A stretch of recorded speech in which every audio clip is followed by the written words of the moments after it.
The number of people getting married is on a steady decline, with the number of church weddings falling steadily over a decade.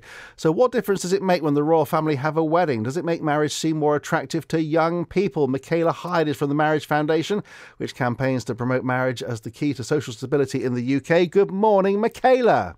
Good morning. Did you watch the wedding yesterday? I did watch it and I had a lovely time. I was quite soppy and emotional because I'm that kind of person, but I just thought it was wonderful. I loved it. I was about to say, were you dabbing your eyes at any point during the ceremony? Yeah. Much to my children's amusement, yes, who look on and sort of stare at me and think, why is she doing that? Yeah. Well, what did you think of it? I mean, do you think there is an effect? Because, of course, we don't get royal weddings very often, and I dare say we're not going to get another one for quite a few years. So I suppose it's a question of making the moment while it lasts, isn't it?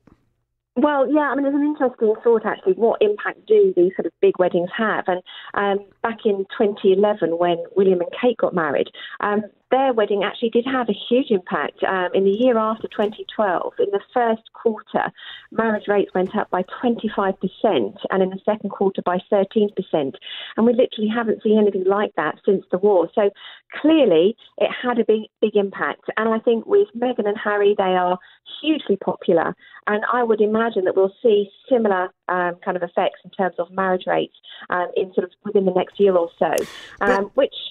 I was going to say, I mean, should you be influenced to get married because there's a big glitzy royal wedding with celebs and a very amazing sermon?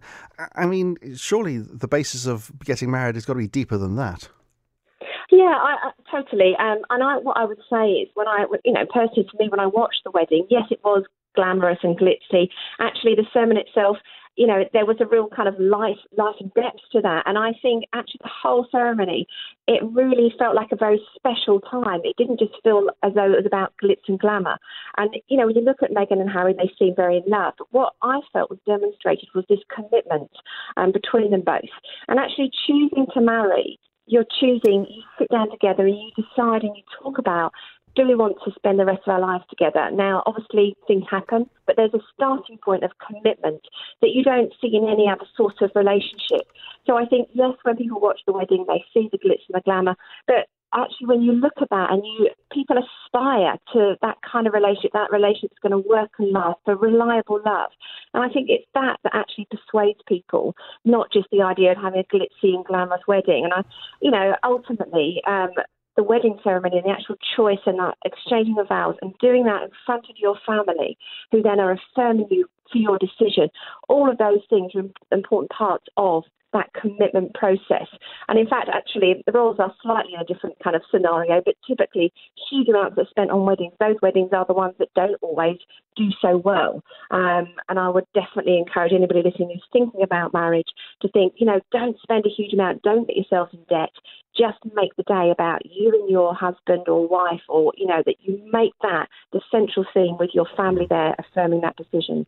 Lovely. Michaela, I've got to press on, and so have you. You've got other people to talk to, but I appreciate your time this morning. Michaela Hyde from the Marriage Foundation on Sunday Breakfast.